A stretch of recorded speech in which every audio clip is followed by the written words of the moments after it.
Hi, I'm Chris the Pinball Noob, and today we're going to talk about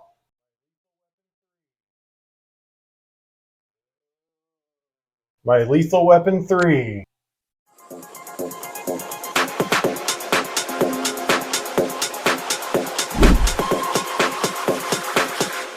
That magic smoke.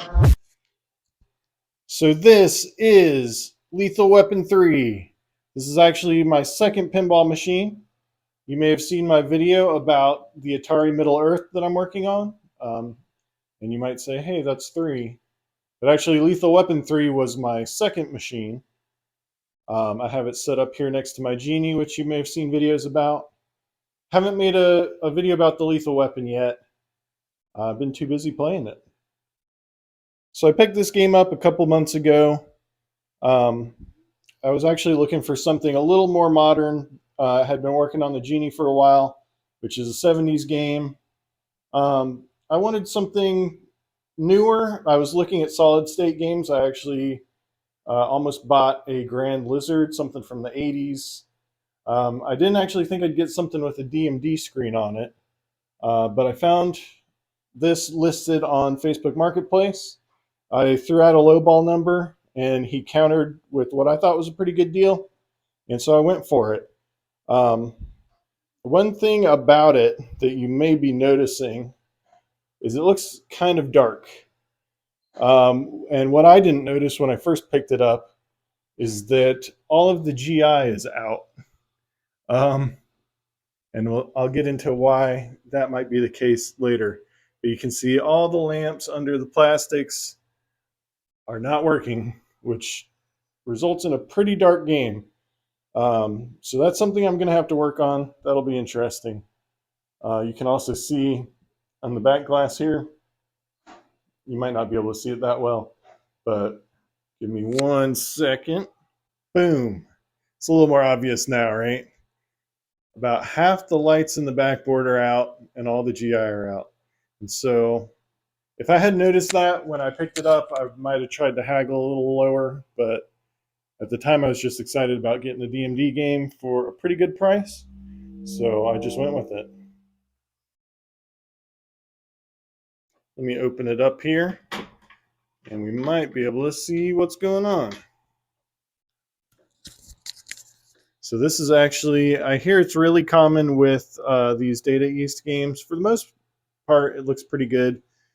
It had batteries, but there was no battery damage. I put some rechargeables so they won't leak in there for now. But you can see that back there is a burned up mess with some cut wires.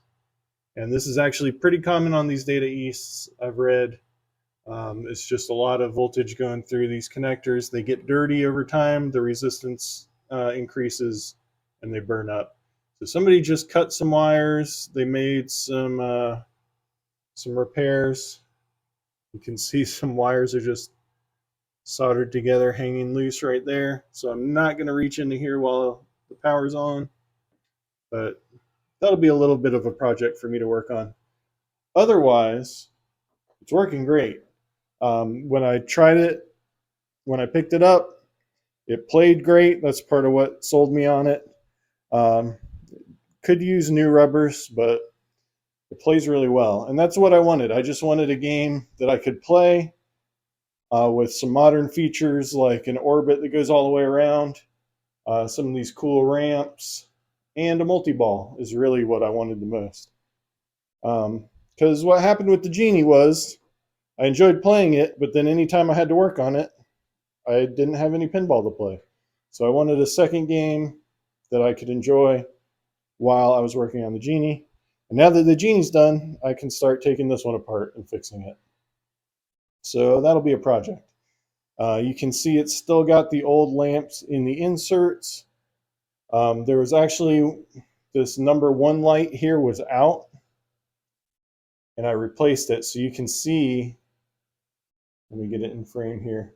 You can see the number 2 on the back there flashing orange while this number 1 is flashing super bright white. So that's like that, and this rollover light in the yellow here are 2 lamps that I've replaced with LEDs, but I really need to go through the whole thing.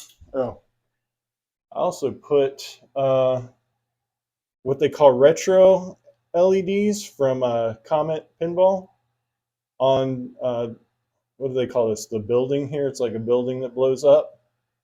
And I think they look really cool. So originally these lights were incandescents with like a little rubber cap over them, like a red, green, and yellow cap. People used to put the regular LEDs in these, but regular LEDs when they're off are white. So you'd have little white bulbs sticking out from this building. But Comet started selling these retro LEDs for just this reason when you want to see a colored light sticking out of some kind of feature like this. I think they look really good. I also put one down here on the gun mech. It kind of sticks out awkwardly. I don't think it looks as good, but I also kind of like how the silver from the bulb looks like the gun barrel. You might be able to see, instead of a plunger, it's got this trigger thing, which a couple games from the era had, and it's supposed to look like a gun shooting the ball when you fire it. I don't know, it's kind of interesting. I've never actually seen Lethal Weapon, any of the movies, but from the impression I've gotten from this game, it's got Mel Gibson, Danny Glover, and Joe Pesci in it, so that's kind of cool. You'll hear call outs from Joe Pesci saying, okay, okay, okay, the whole time.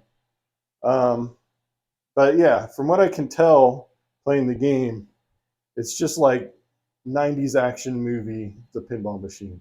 There's explosions, there's guns, there's violence, things, motorcycles driving off of bridges, all kinds of stuff. So it's fun. I enjoy playing it.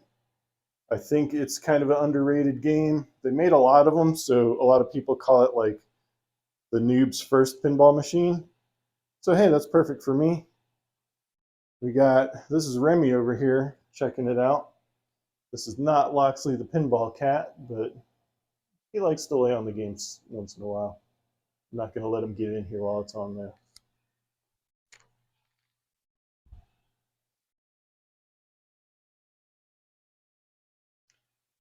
So that is my Lethal Weapon 3. Got a little bit of work to do.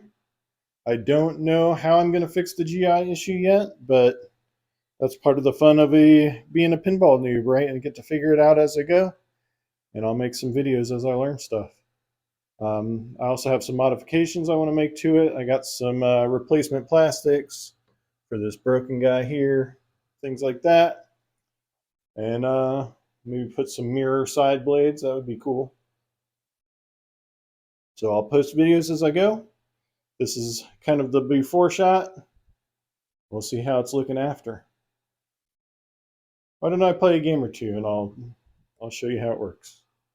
So I'm not going to give a full tutorial about how to play this game because you can already find those on YouTube.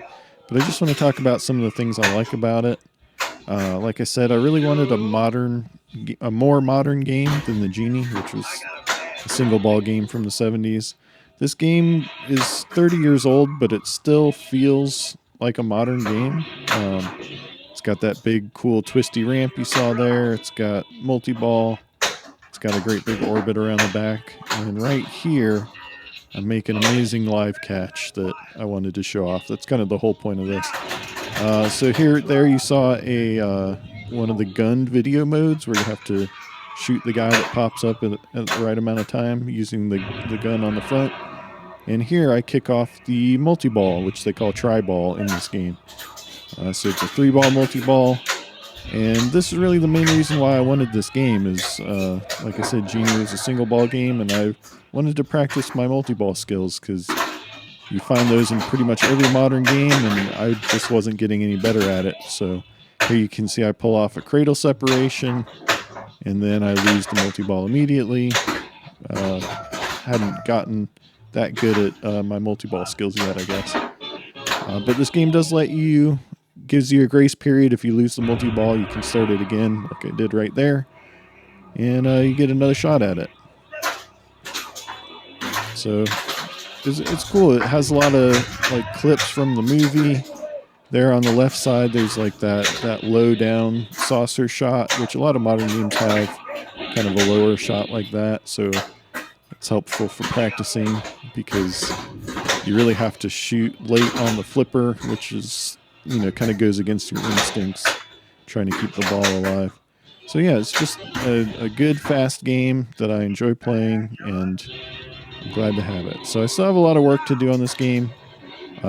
It's working well, but I'm sure it'll play even better once I clean it up and replace the rubbers, and I need to do an LED light job on it and everything.